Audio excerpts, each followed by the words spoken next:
Silicon ಸಿಟಿಯಲ್ಲಿ ಹಾಡು ಹಗಲೇ ಮನೆ ಕಳ್ಳತನ ಆಗಿದೆ. ಭಾರತ್ ನಗರದ ಮುನೇಶ್ವರ ಬಡಾವಣೆಯಲ್ಲಿ ಘಟನೆ ಆಗಿದೆ. ಮಾಯಣ್ಣ ಗೌಡ ಎಂಬುವರ ಮನೆಯಲ್ಲಿ ದರೋಡೆ ಆಗಿರೋದು. ನೋಡಿ, ಸಿಲಿಕಾನ್ ಸಿಟಿ ಬೆಂಗಳೂರಿನಲ್ಲಿ ಹಾಡ ಹಗಲೇ ಮನೆ ಕಳ್ಳತನ ಆಗಿರೋದು. ಭಾರತ್ ನಗರದ ಮುನೇಶ್ವರ ಬಡಾವಣೆಯಲ್ಲಿ ಆಗಿರುವಂತ ಘಟನೆ ಇದು. ಮಾಯಣ್ಣ ಗೌಡ ಎಂಬುವರ ಮನೆಯಲ್ಲಿ ದರೋಡೆ ಆಗಿದೆ.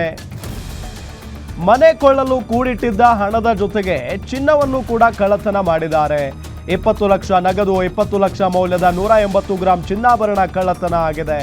ಕಾಂಡಿಮೆಂಟ್ಸ್ ನಡೆಸ್ತಾ ಇದ್ದಂತ ಮಾಯಣ್ಣಗೌಡ ದಂಪತಿ ನಿನ್ನೆ ಸಂಜೆ 7 ಗಂಟೆಗೆ ಕಳ್ಳತನ ನಡೆದಿರೋದು ಬೆಳಕಿಗೆ ಬಂದಿದೆ.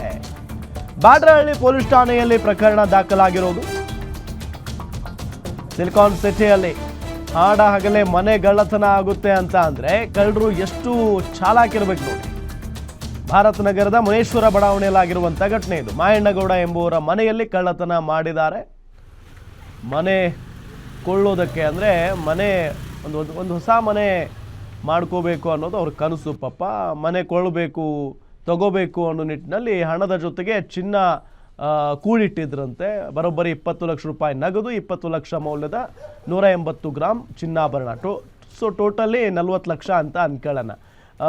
ಕಾಂಡಿಮೆಂಟ್ಸ್ ನಡೆಸ್ಕೊಂಡು ಮಾಯಣ್ಣಗೌಡ ದಂಪತಿ ಜೀವನ ಸಾಗಿಸ್ತಾ ಇದ್ರಂತೆ. ಸೊ ಈಗ ನೋಡಿದ್ರೆ ಈ ರೀತಿಯಾಗಿ ಆಗಿದೆ. ಇದೇ ವಿಚಾರಕ್ಕೆ ಸಂಬಂಧಪಟ್ಟಂತೆ ಡೀಟೇಲ್ಸ್ ಕೊಡ್ತಾರೆ ನಮ್ಮ ಕ್ರೈಮ್ ರಿಪೋರ್ಟರ್ ಗಿರೀಶ್.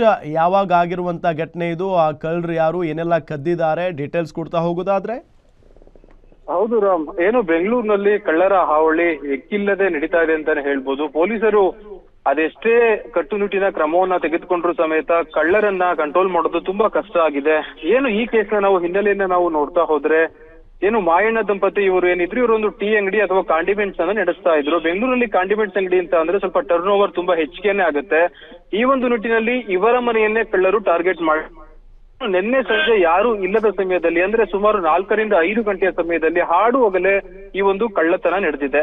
ಅದರಲ್ಲಿ ಅತಿ ಮುಖ್ಯವಾಗಿ ಗಮನಿಸುವ ಅಂಶವೇನಪ್ಪಾ ಅಂದ್ರೆ 20 ಲಕ್ಷ ಕ್ಯಾಶ್ ಏನಿತ್ತು ಅದು, ಅದೇ ರೀತಿ ಸುಮಾರು 20 ಲಕ್ಷ ಬೆಲೆ ಬಾಳುವ ಚಿನ್ನವನ್ನ ಕಳ್ಳರು, ಸುಮಾರು 200 ಗ್ರಾಂ ಚಿನ್ನವನ್ನ ಕಳ್ಳರು ಕದ್ದಿದ್ದಾರೆ.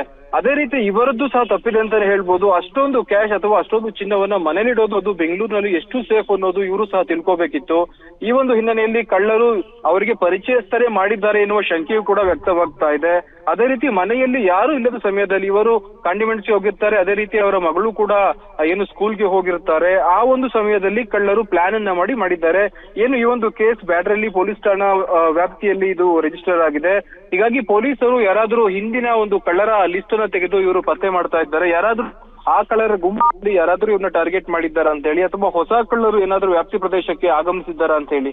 ಯಾಕಂದ್ರೆ ಬೆಂಗಳೂರಲ್ಲಿ ಏನಾಗ್ತಾ ಇದೆ ಅಂತ ಅಂದ್ರೆ, ಇತ್ತೀಚೆಗೆ ಈ ಒಂದು ವ್ಯಾಪ್ತಿ ಪ್ರದೇಶದಲ್ಲಿ ಕಳ್ಳತನವನ್ನ ಮಾಡಿ ಇಲ್ಲೊಂದು ಕೇಸ್ ನ ಮಾಡ್ಕೊಂಡ್ರೆ ಅವರು ನೆಕ್ಸ್ಟ್ ಹೋಗುದು ಸೌತ್ ಝೋನ್ಗೆ ಅಥವಾ ಈಸ್ಟ್ ಝೋನ್ಗೆ.